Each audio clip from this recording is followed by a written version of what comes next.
ప్రత్యక్ష రాజకీయాల్లో ఉండి ప్రజలకు సేవ చేయాలన్నదే తన లక్ష్యమని ఎమ్మెల్సీ వంశీకృష్ణ అన్నారు. వైసీపీ వీడి జనసేనలో చేరిన వంశీకృష్ణ తాను పార్టీలో అనూహ్య పరిస్థితులు ఎదుర్కొన్నానని, ఖచ్చితంగా 2024 ఎన్నికల్లో విశాఖ సిటీ నుంచి పోటీ చేస్తున్నట్లు ప్రకటించారు.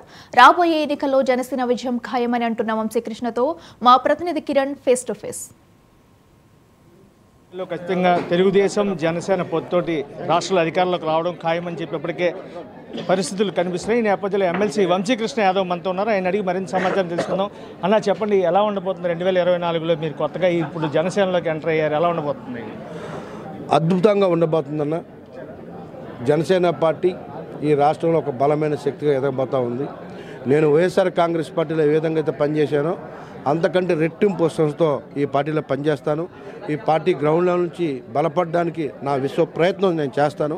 ఖచ్చితంగా చాలా బాగుండబోతుందని తెలియజేస్తాను. అంటే బీసీలకు వైఎస్ఆర్ పార్టీ సమన్యాయం చేసింది, అయితే తను తట్టుకోలేక ఈ రోజున పేషెన్సీ లేకపోవడం వల్ల ఈరోజు పార్టీని మారినట్టుగా కొంతమంది వ్యక్తులు అంటున్నారు. దానికి మీ సమాధానం ఏంటి? అన్న, నేను ఒక్కడినైతే పేషెన్సీ అన్న.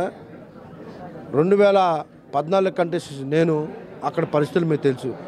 19లో అవకాశం రాలా, 24లో అవకాశం ఇవ్వని అంటున్నారు.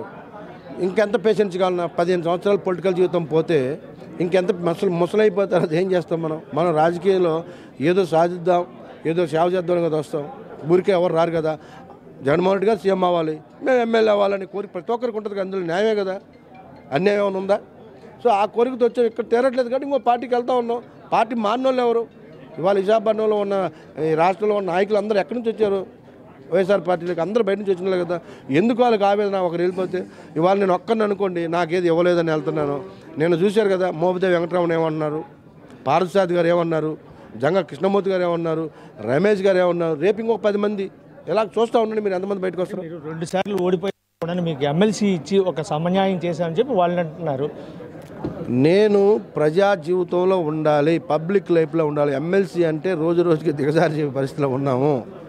నేను ప్రత్యక్ష రాజకీయాల్లో ఉండాలి, కంటెస్ట్ అన్న కోరికతో వచ్చాను. పదే చెప్తా ఉన్నా. అదొక్క కారణంతో బయటకు వచ్చాను అన్నాను. అయినప్పటికీ వాళ్ళు నన్ను టచ్ చేసి నన్ను గోక్కుంటా ఉన్నారు. దానికి నేనేం చేస్తాను? నేను ఇప్పటివరకు పార్టీ మీద ఇంకా విమర్శలు స్టార్ట్ చేయలేదు. నన్ను ఎలా గోకితే నేను స్టార్టింగ్ ఇప్పుడు ఉన్న వాళ్ళు పార్టీలో ఉన్న నాయకులు ఎవరు లేనప్పటి నుంచి నేను పార్టీలో ఉన్నా.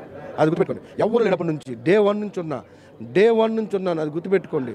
నేను మాట్లాడదలుచుకుని విమర్శలు చేయదలుచుకుంటే నా ముందు ఎవరు చాలన్న విషయం కూడా గుర్తుపెట్టుకోండి. ఇప్పుడు జనసేనలో మీరు ఒక కమిట్మెంట్తో, ఎమ్మెల్యే కమిట్మెంట్తో మీ పార్టీలోకి వచ్చారనుకోవచ్చా? ఖచ్చితంగా కమిట్మెంటు, ఖచ్చితంగా నాకు సీట్ ఇస్తారు. నో డౌట్, ఇటువంటి సందేహమే లేదు. మీరు ఇంకెంతమందిని ఆపరేషన్ ఆకర్షితో 2 పండగలోపు ఎవరిని తీసుకొచ్చే అవకాశం ఉంది? మీరు ఇందాక చెప్పారు చాలా మంది ఉన్నారండి. ఎవరెవరు గోల్స్ వచ్చిన వాళ్ళు ఉంటారు, అక్కడ సాధించలేని వాళ్ళు ఇక్కడికి వచ్చి సాధించుకునే వాళ్ళు ఉంటారు. చాలామంది వస్తూ ఉంటారు. Welcome, most welcome. అంటే ఈ 3 జిల్లాలకు సంబంధించి మీరెవరిని తీసుకొచ్చే అవకాశం ఉంది? ఇప్పుడు బయట ఇలాగా చెప్పుకొని వాళ్ళ జీవితాలు పాటు చేసుకోలేం కదా. ఇక్కడ అవకాశం ఉంది అని చెప్తే ఆటోమేటిక్గా ఎవరు కావాలన్నా నేను తీసుకొచ్చేస్తాను. Thank you. ఇది ప్రస్తుతం మనం చూసుకున్నట్టయితే ఏదైతే ఎమ్మెల్సీ వంశీకృష్ణ యాదవ్ చెప్తున్న దాన్ని బట్టి 2024 ఎన్నికల్లో ఖచ్చితంగా జనసేన టీడీపీ పొత్తుతోటి రాష్ట్రంలో అధికారం రావడం ఖాయం.